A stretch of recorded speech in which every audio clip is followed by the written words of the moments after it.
Halo Sobat Budaya di seluruh Nusantara, apa kabar? Berjumpa lagi dengan saya Yopi di channel Gubuk Inovatif, jadi prakarsa Museum Gubuk Wayang Kota Mojokerto dalam acara Sambang Konco Putih. Nah Sobat Budaya, saya mewakili Museum Gubuk Wayang dalam acara Sambang Konco Putih. Kali ini saya akan menyambangi bersilaturahim dengan ini pemain wayang putih. Dia juga termasuk senior maupun guru saya adalah Bapak Sutarto, dan juga beliau mempunyai sapaan akrab dipanggil dengan Pak Keke. Seperti apa obrolan santai dengan ini Pak Keke, biar nanti Sobat Budaya bisa mengetahui, menambah wawasan kisah perjalanan Pak Sutarto sebagai pemain wayang putih dan sampai sekarang tetap eksis sebagai dalang putih. Jangan kemana-mana, ikuti terus perjalanan saya dan jangan lupa like, comment, share channel Gubuk Inovatif yang diprakarsa Museum Gubuk Wayang Kota Mojokerto, dan semoga.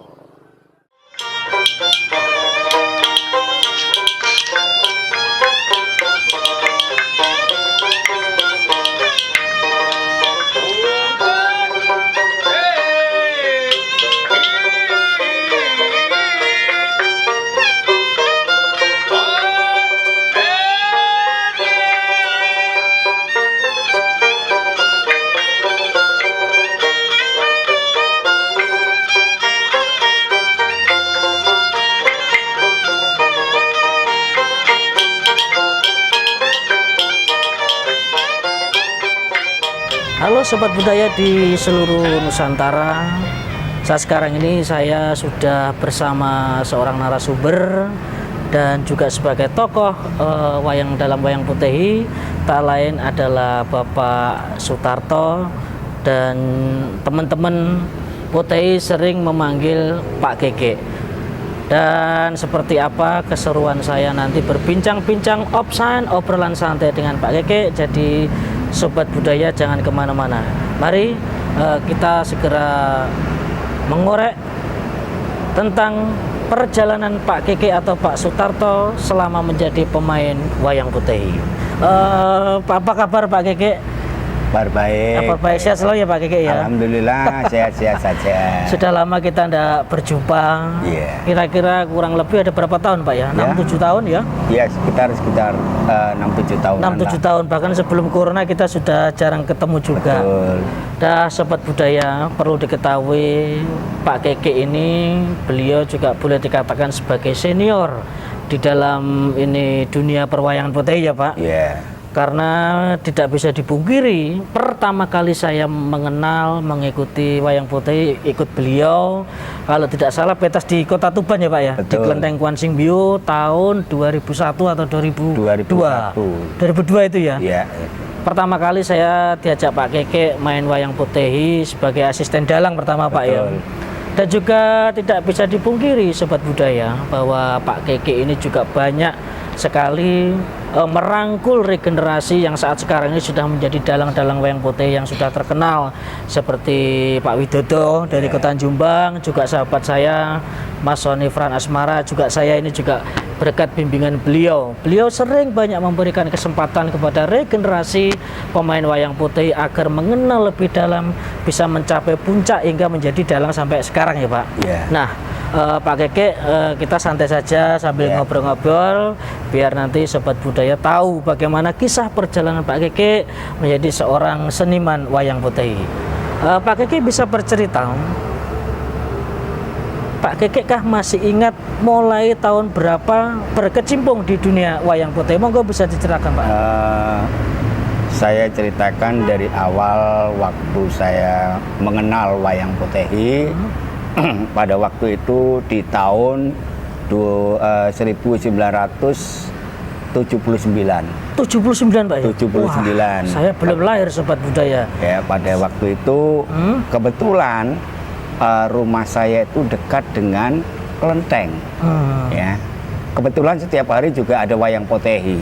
Oh, bisa dijelaskan di kelenteng mana Pak itu Pak? Nah itu di kelenteng Kampung Duku setiap harinya itu kan ada wayang potehi. Iya, iya. Ya kebetulan dekat dengan rumah saya dan saya masih anak-anak pada waktu itu.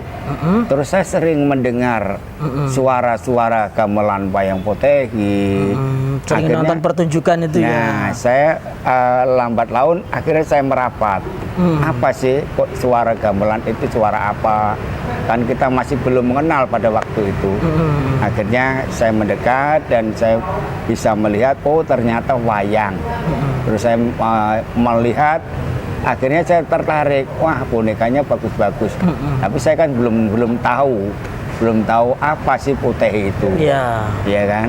Akhirnya saya lambat laun lebih hari demi hari saya kok seneng gitu loh. Lihat wayang potehi itu seneng.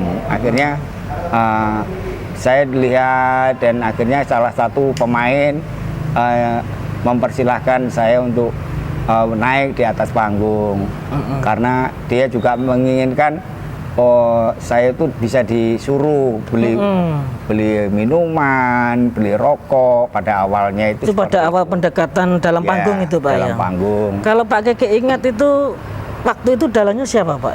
Pada waktu itu dalangnya kalau nggak salah Pak Sukar Mujiono kalau nggak salah. Oh Pak Mujiono. Pak Mujiono. Sudah Pak John R itu? Iya, Pak John R itu waktu itu masih SMA kalau nggak salah. Dia sudah belajar dalang juga. Dalang juga, setahu saya seperti itu. Berarti kalau boleh dikisahkan Pak Keke sama Pak Mujiono lebih duluan Pak Mujiono dalangnya. Duluan Pak Mujiono. Nah, dia senior saya. Oh, termasuk begitu ya, senior Pak? saya. Nah, sobat budaya, itu kalau apa yang dikatakan Pak Keke mengenai Pak Mujiono atau Pak John R ya, Pak ya. Itu saat sekarang ini beliau adalah ketua Persatuan Pemain Wayang Potehi di Kota Surabaya, khususnya di Kampung Duku itu ya, Betul. Pak Keke. Dan nanti kita juga menyempatkan waktu akan menyambangi beliau biar nanti sobat budaya mengetahui juga kisah perjalanan konco-konco wayang potehi di berbagai kota. Nah, Pak Keke dilanjutkan ceritanya. Nah, dari awal Pak Keke disuruh beli ini beli itu sama pemain, baru itu Pak Keke mulai agak tertarik. iya, saya kan begitu tertarik. Ada salah satu pemain wayang potehi di Kampung Duku itu. Dia tanya, namanya? Nama saya siapa, terus sekolahnya di mana, ya kan? Memang pada waktu itu dengan jujur karena masih anak-anak kan belum bisa berbohong maksudnya. Iya. Saya ngomong apa adanya, memang keadaan orang tua nggak mampu. Iya. Ya kan, kita ngomong apa adanya lah.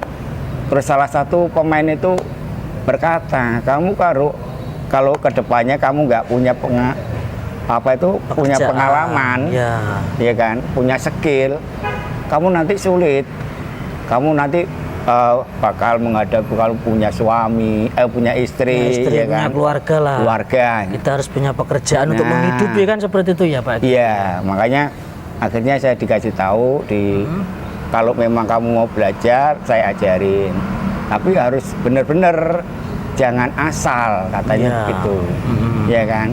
Kalau kamu punya skill di salah satu pementasan ini nanti menonjol, insya Allah nanti kamu untuk mencukupi keluarga, kalau dibuat mencukupi, pokoknya nggak neko-neko ya, nggak macam-macam, insya Allah cukup. Insya Allah cukup. Ya kan. Ternyata saya belajar, diajarin, ya awalnya disuruh-suruh sambil beli apa kita diajarin. Pada waktu itu saya cuma digaji 300 rupiah. 300 rupiah itu Pak ya tahun itu ya Pak ya. Tahun 79. Pak Keke ingat waktu pertama kali belajar itu langsung pegang apa atau langsung belajar musik apa? Awalnya saya dikasih belajar itu cara memperagakan wayang. Oh, main wayang itu. Main wayang, cara memainkan wayang, jalannya itu bagaimana, cara duduk itu bagaimana, cara memegang senjata itu bagaimana. Itu ada cara-cara tersendiri. Jadi tidak hanya asal kita pegang wayang, perang sumpah, Enggak, jadi harus bisa kita menjiwai. Betul. Gitu. Harus ada rohnya gitu. Ada Pak. rohnya. Jadi seolah-olah kita itu ada di situ gitu. Ya, betul. Jadi nggak asal wow, buak. Nggak ada fungsinya kan ya, gitu. Justru apa ya, kita tidak jelas menyampaikan apa yang dilakukan wayang tersebut. Betul. Itu kan gitu Pak. Jadi begini sobat budaya, dari video saya sebelumnya sudah saya jelaskan, memang pertama kali kita kalau ingin belajar wayang putih rata-rata ya Pak, harus melangkah ke asisten terlebih dahulu. Betul. Harus menguasai bagaimana cara pegang wayang, memainkan dan mendengarkan apa yang disampaikan oleh dalang, mulai cerita maupun kode-kode yang waktu dalam pertunjukan gitu kan Pak. Sudah saya sampaikan di video sebelumnya. Nah, untuk Pak Keke, setelah belajar hingga sampai sekarang, berarti sudah berapa tahun ya Pak? 79? 79 berarti ya sekitar 40 tahun, 45 tahun, 45 ya. 45 tahun sobat budaya. Pak Keke ini sudah menekuni dunia wayang putih. Nah, untuk Pak Keke, selama Pak Keke yang masih ingat, sudah berapa dalang yang sudah Pak Keke ikuti? Nah, bisa diceritakan barangkali. Kalau saya mengikuti dalang-dalang senior seperti Pak Sesomo ya, Pak Susomo atau Pak Wardi. Itu almarhum Pak Sesomo itu dari Jombang sobat budaya. Kalau sobat budaya ingat termasuk ayah dari Sony, dalang dari Jombang. Terus Pak Sesomo ya. Terus Ong Ing Ting. Oh, Ong Ing Ting. Dalang Kediri atau Bejo Purnomo. Bejo Purnomo.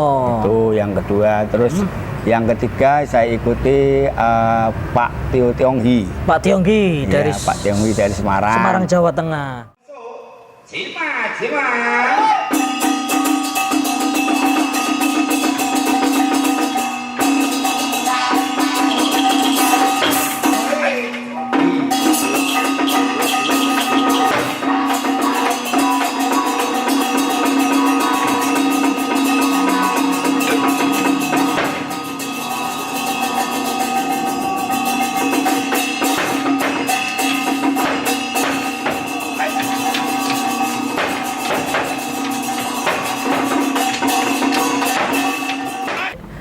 Pak Keke bisa menceritakan dari perjalanan Pak Keke sebagai pelaku seni wayang putih dan bahkan sudah mencapai puncak duduk sebagai seorang dalang. Pak Keke bisa bercerita pernah ikut dalang siapa saja? Mungkin nanti biar supaya sobat budaya bisa tahu. Monggo Pak. Kalau saya sih yang pernah saya ikuti dalang-dalang senior saya seperti Pak Tio Tionghi. Pak Tio Tionghi dari Semarang. Terus Om Ong Ing Ting, Pak Bejo Purnomo. Pak Bejo Purnomo dari Kota Kediri. Dari Kota Kediri terus dari Welahan Koyanlip. Koyanlip dari Welahan Jawa Tengah itu ya. Jawa Tengah. Terus Pak Sesomo. Pak Sesomo atau Pak sebutan panggilan sehari-hari Cakdi. Pak Wardi. dari Jombang itu ya, ayahnya Sony itu. Semarang. Terus ya, jadi seperti Pak Mujiono. Juga Pak Mujiono atau Pak John R. Itu yang saya pernah ikuti beliau sama almarhum Cali. Cak Ali ya, yang menikah di Jakarta. Iparnya Om Jaya. Iya. Jadi itu yang Jakarta. Pernah saya ikuti dalang-dalang senior. Saya melalang buana sampai mengenal dalang-dalang senior itu. Iya. Jadi rata-rata mereka sudah almarhum semua ya, masih sehat ya Pak Alfred, masih untuk Pak John R. Betul. Pak John R atau Pak Mujiono sebagai ketua sehat. 5 Perpati dari Kota Surabaya. Nah, Pak Keke bisa menceritakan, kan setiap orang kan pasti punya pengalaman. Betul. Pak Keke bisa menceritakan bagaimanakah keluh kesahnya, suka dukanya sebagai seorang pemain wayang putih. Misalkan kita kan sesama pemain, kita kan mendapatkan misalkan job di kelenteng mana, di tempat mana, pastikan jauh meninggalkan rumah, meninggalkan keluarga. Barangkali Pak Keke bisa bercerita bagaimanakah keluh kesahnya atau suka dukanya menjadi seorang pemain wayang putih. Pertama awal memang kita meninggalkan keluarga. Iya. Yang berat memang meninggalkan keluarga di masa waktu itu. Saya masih muda dan mempunyai anak kecil-kecil yang nggak bisa kita bayangkan karena mereka juga butuh makan sehari-hari dan sangu untuk sekolah.